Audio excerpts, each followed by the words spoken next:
Hola, un saludo especial. Estoy con el doctor Gustavo Petro, haciendo estos perfiles humanos. Yo no me meto mucho en el tema político, no quiero entrar a la discusión política. Quiero saber un poco más de Gustavo Petro y quiero que los televidentes y quiero que las personas que nos están viendo conozcan más de Gustavo, que sepan quién es Gustavo Petro.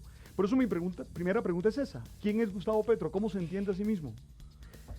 Un luchador, eso ha sido, digamos, desde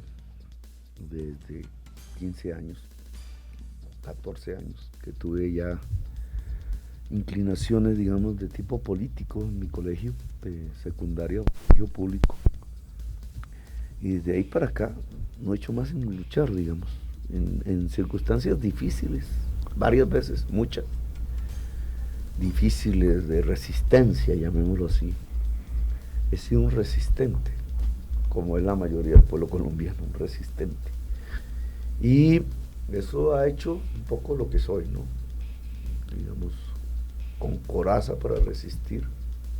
He tratado de que no perder la sensibilidad. He luchado por eso, mucho. Y he luchado por no perder la profundidad teórica, las ideas, desde el punto de vista siempre del libre pensamiento.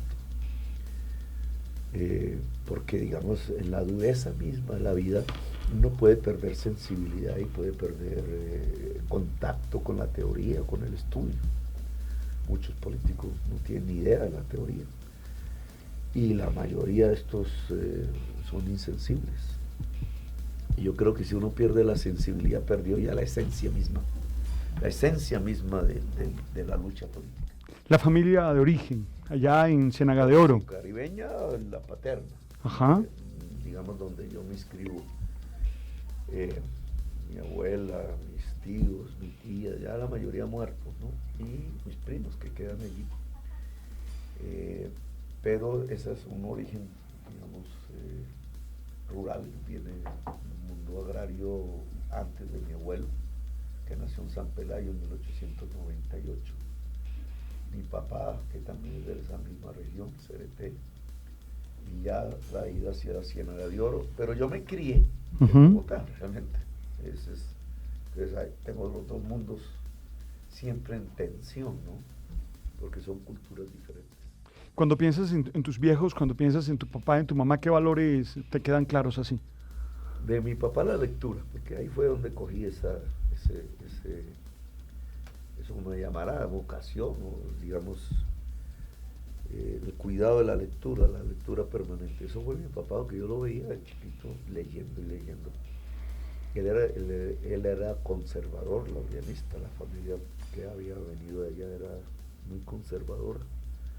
Pero él, a diferencia quizás de su mundo, leía mucho. Los clásicos Jackson, todavía quedan libros de él, que esos fueron los primeros que yo empecé a ojear. Rousseau, que estaba ahí, El Quijote. Yo me leí un libro quizás el que más recuerdo como mi primera lectura, que fue el de Miguel Strogoff, de Julio Verne. Es un paseo de un ucásero, un correo, el correo del zar por toda la Siberia. Hermosísimo, y ahí me fui, de ahí me gustó el tema del mundo, y hacía mapas y me imaginaba los lugares del mundo. Pero digamos, la lectura de mi papá. ¿Y de tu mami? De mi mamá es donde sale el tema más político. Porque ella siempre me contaba de las cosas de Gaitán. Ellos eran liberales, a la diferencia de mi papá, era una familia liberal, cundinamarquesa, de la caída hacia el llano, por allá, la región de Junín, Chalá, Cachetá, se llama eso. Es una región conservadora, pero ellos eran liberales. Y en esa época, cuando mi mamá era niña, pues era la violencia. Entonces ellos tuvieron que salir de ahí. Y fueron a Las Cruces en Bogotá. Entonces ella era gaitanista, pues el papá de ella era mi abuelo. Era gaitanista y entonces ella me contaba. Y ahí fue que yo empecé como... Cuando tenía 10 años, ella era de la Napo. Y quería que ganara Rojas Pinilla.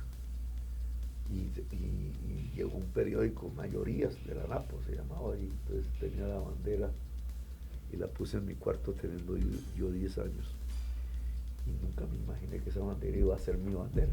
Claro. Era el azul, blanco y rojo, que terminó siendo la NM19. Zipaquirá, cuando vienes a estudiar allí en ese colegio. Más o menos como a los 10 años.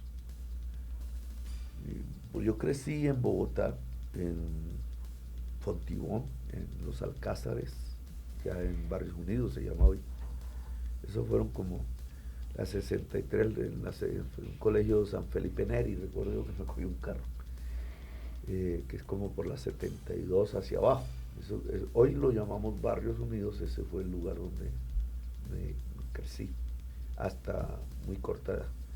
De ahí a mi papá lo trasladaron a Zipaquirá, a secretario la normal departamental, y nos fuimos a vivir a Zipaquirá. Yo entré a la anexa, a la normal, una escuela pública, terminé la primaria ahí y entré al bachillerato. En el colegio de secundaria era el mismo que había estudiado García Márquez.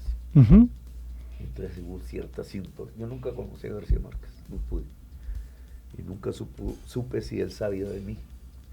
Pero sí tuve una sintonía muy grande porque era muy parecido, digamos, su éxodo, estudiar en ese colegio, sus primeras ideas políticas, esta parte en el libro de 100 años de soledad. Yo estaba viviendo más o menos lo mismo. Claro.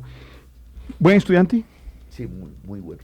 Primer lugar. Ahí miré que buen IFEX y todas estas cosas. Sí, muy bueno en matemáticas. Siempre quise ser buen estudiante, un poco porque aceleraban la competencia, y soy autocrítico de eso.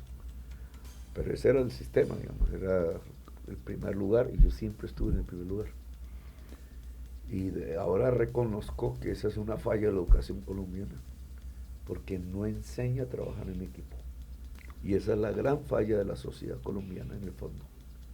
Si nosotros pudiéramos trabajar más en equipo, Colombia sería muchísimo más poderosa de lo que soy. ¿Cómo decides estudiar lo que estudias? Ya cuando terminas el bachillerato. Las matemáticas, ¿no? Digamos, las matemáticas, y sigo estudiando matemáticas, me gusta la matemática. La matemática, que no la uso casi, pero digamos, la matemática me permite la abstracción mental, digamos. Creo que enseña a pensar, como la filosofía. De hecho, la matemática es filosófica. Claro. ¿No? Sin filosofía no hubiera podido haber matemática. Pero esos dos estudios abstractos, que lo hago por mi propia cuenta, porque yo no soy filósofo, pero he estudiado mucho a Foucault, a Zizek, a Negri, digamos, son mis filósofos. He intentado con Hegel por la tradición que tiene, pero me quedé para arriba, pero es difícil. Pero soy dialéctico, quiero confesarlo, yo soy dialéctico.